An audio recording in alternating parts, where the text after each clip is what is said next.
right, Guardians of the Galaxy 3 is in theaters everywhere on Friday, May the 5th. But we are going to do a screening of it a couple of nights prior.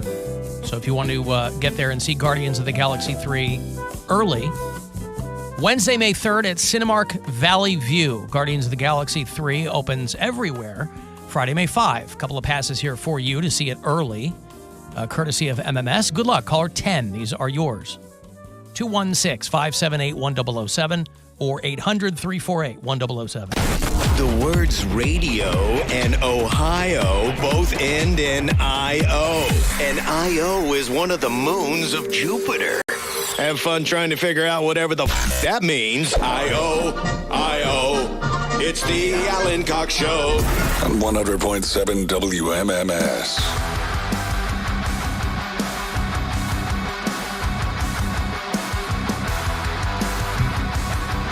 Guardians baseball tonight on MMS. We drop out a couple of minutes early.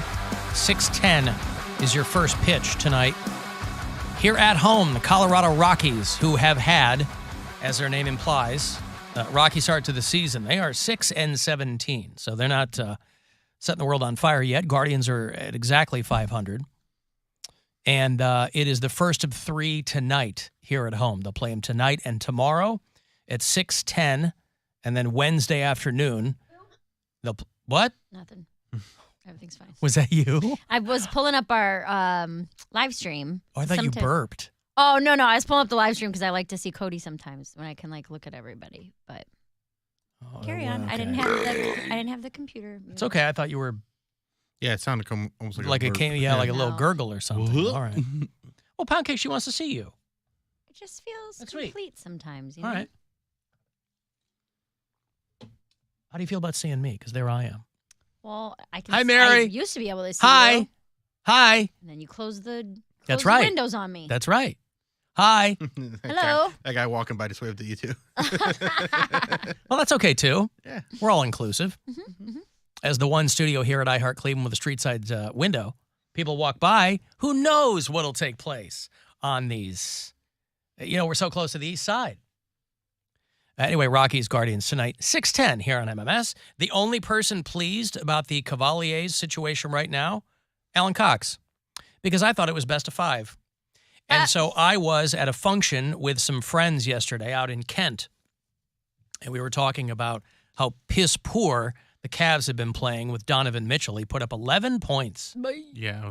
So that New York crowd is getting into these kids' heads there on the Guardians, or the Cavs, rather. And so the Cavs come back home Wednesday night, hopefully to get a win. If not, obviously they're out. But I was thinking they were out yesterday.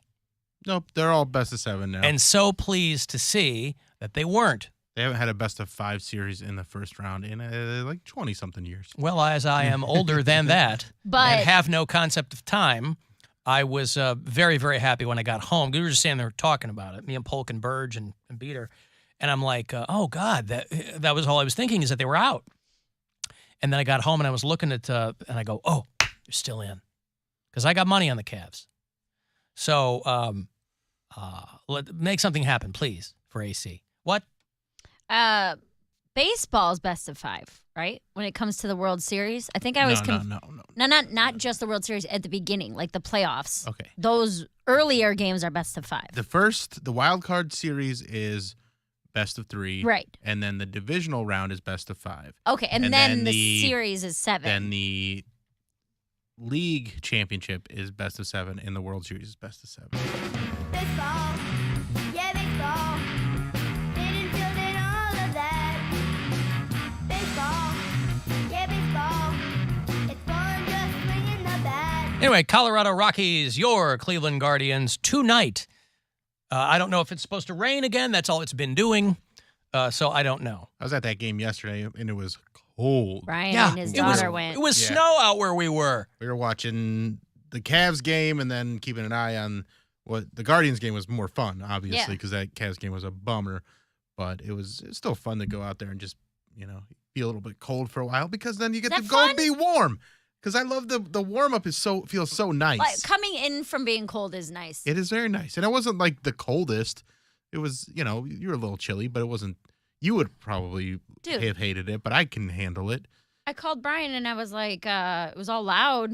I was like, what are you guys doing? He's like, we're at the baseball game. I was like, isn't it like 40 degrees there? He goes, yeah, we brought a blanket. There was him, his buddy, and his daughter. I was like, you brought one blanket for 3 people? It was like a mid-season Browns game. Yeah, that's all right. I was like, I have extra blankets in my car. He's like, nah, we're going to be fine. And then as soon as I got home yesterday, I was like, yeah, dude, it was pretty cold. Like, we were freezing the whole time. They almost got Yeah. swept. So I it was know. a good game yesterday for them to win because that would have been Josh Bell had a good game. a downer. That was nice. And I tried the Happy Dog kiosk, and I got I was like, you know what? Fruit Loops? I'm feeling, I didn't do the Fruit Loops one. I did one that's even, I think, wilder than the Fruit Loops one. The Fruit Loops one, it was too much for me because it's Fruit Loops and then like chili mac. Yeah. And I was just like, that's There's going to a be lot so going on, messy. yeah. Fruit Loops and chili mac? Yeah, Lot and going a on. Oh, hot boy. dog. Yeah. And so I would try it, but I just wasn't in the mood for that. So I was like, the other one was, it's a hot dog with crunchy peanut butter on it and then alien relish and then sriracha. And I was like, I might take one bite and throw this away, but I'm going to give it a shot. It was actually pretty good. Mm-hmm. I was actually pretty good. Oh, yeah. I dug it. I was sitting there eating it with my friends that were with me. Were looking at like, what the hell are you eating? I'm like, it's called hot dogs. Yeah. Learn Just- about it. It's like, where'd you get that? I'm like, where'd you think I got it? It's Happy Dog. They have the weird hot dogs. But I enjoyed it. I thought it was good. The sriracha has a little bite to it. All the flavors actually work pretty well together. They know what they're doing over there. Alan, do you think Mary would honestly tell you how much she has lost or won at a casino in a single day? Well, she's told us how much she was won. The most I've ever won in a casino was $7,000.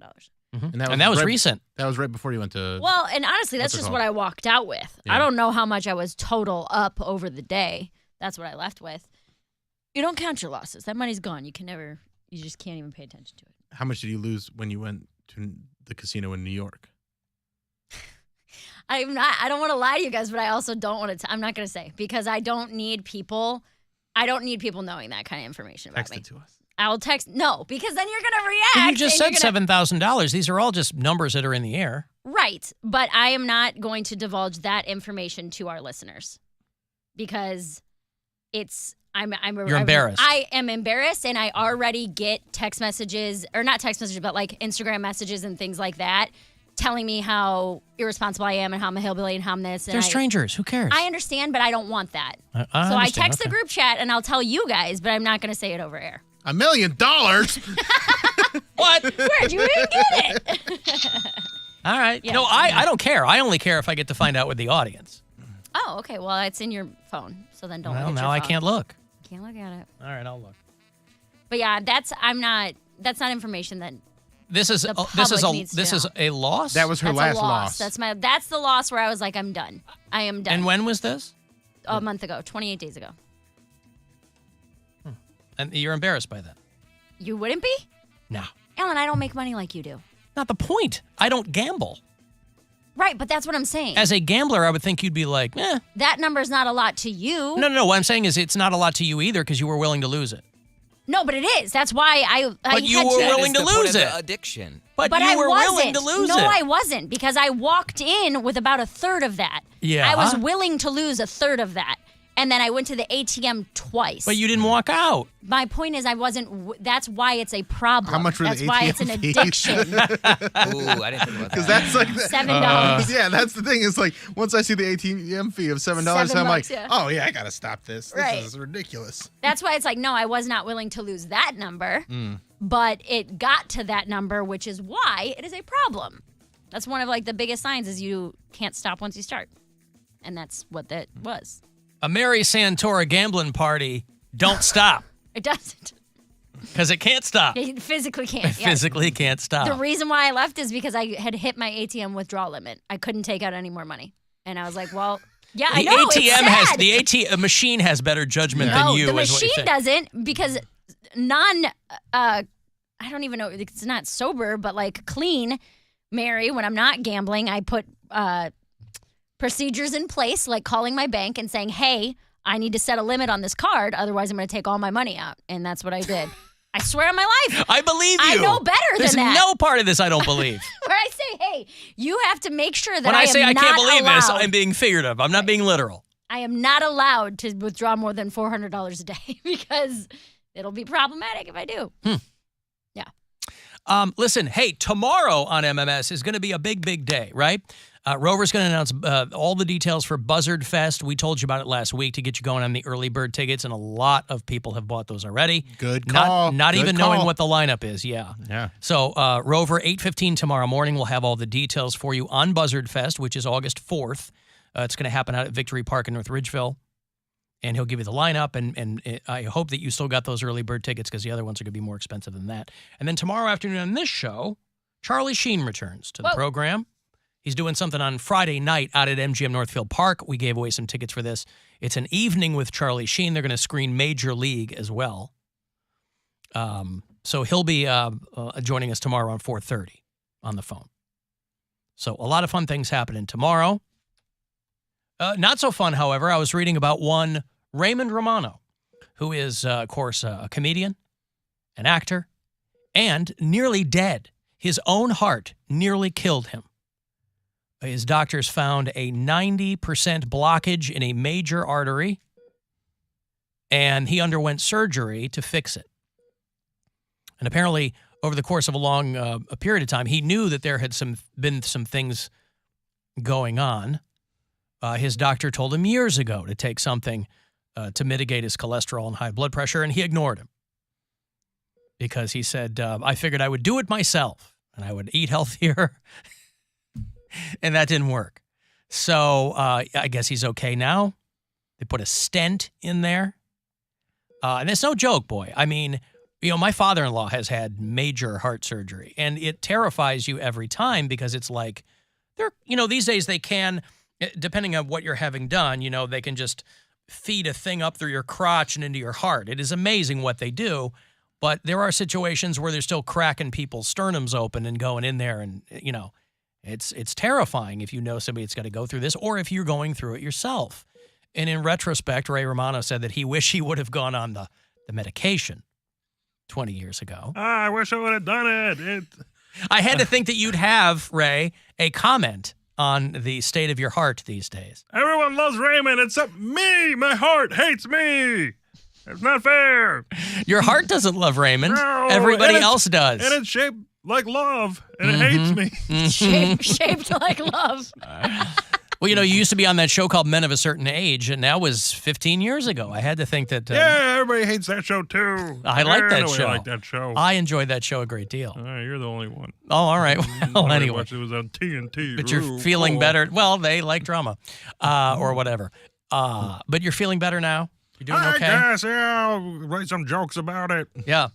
You're 65 now. Those twins that you used to do so much material on, they're 30 years old now. One of them's getting married. I guess.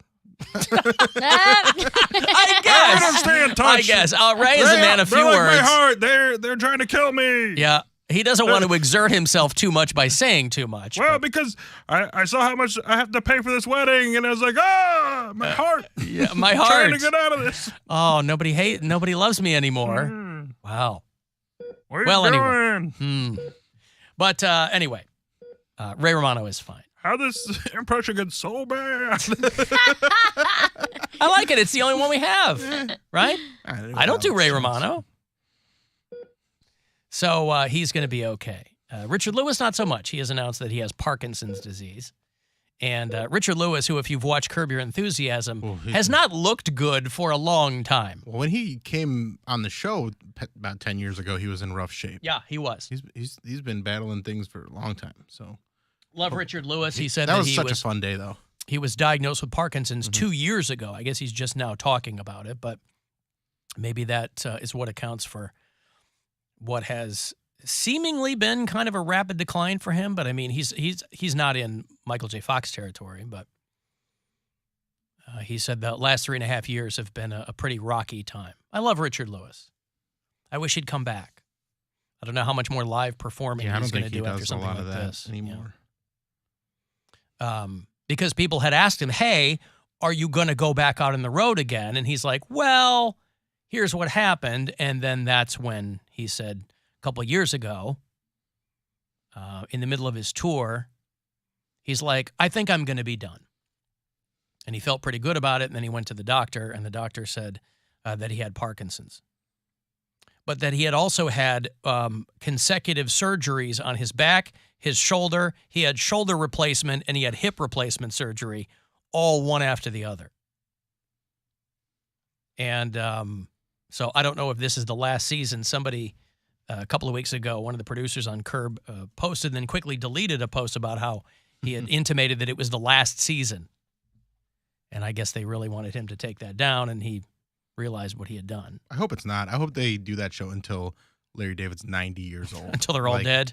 Just one by one. They should keep, as each actor dies, they should keep doing the show with fewer and fewer people to where it's just, I don't know, Cheryl Hines.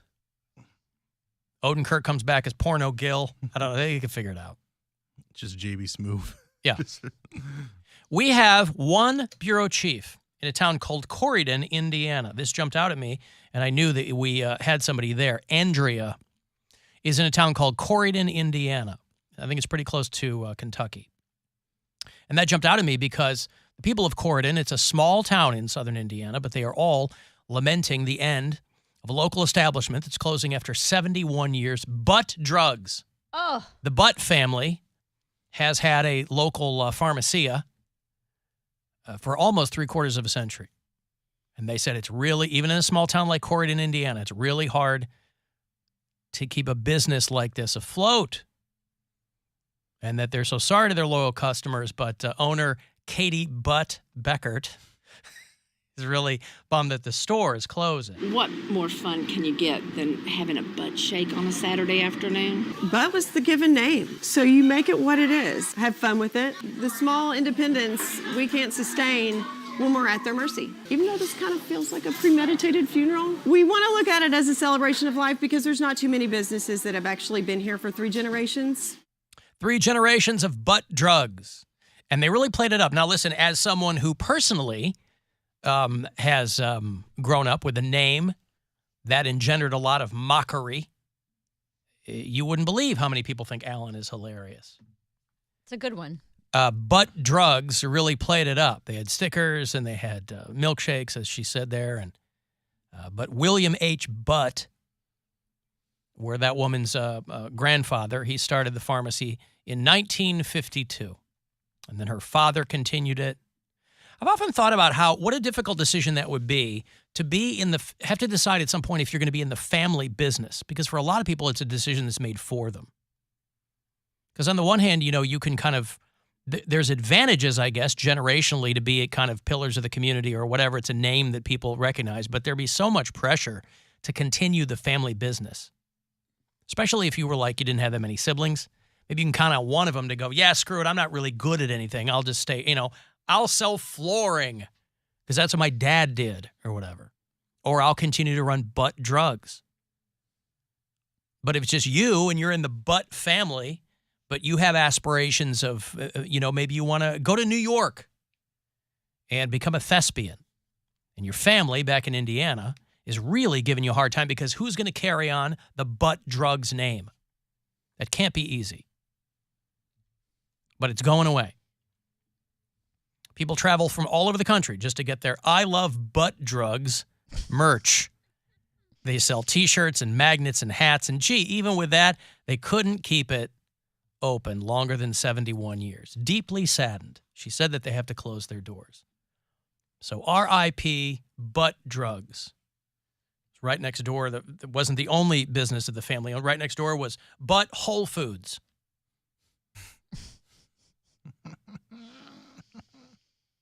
I got to take a break. Hey, another $1,000 for you. 3:30. Listen for that next keyword. Courtesy of the Buzzard Bookie. There's a grand on the way. If you want to text anything, 35192. You can watch live at AlanCoxShow.com. This is the Alan Cox Show. Everywhere on our free iHeartRadio app or whatever smart device you have. Just tell it to play the Alan Cox Show on iHeartRadio. From the universe.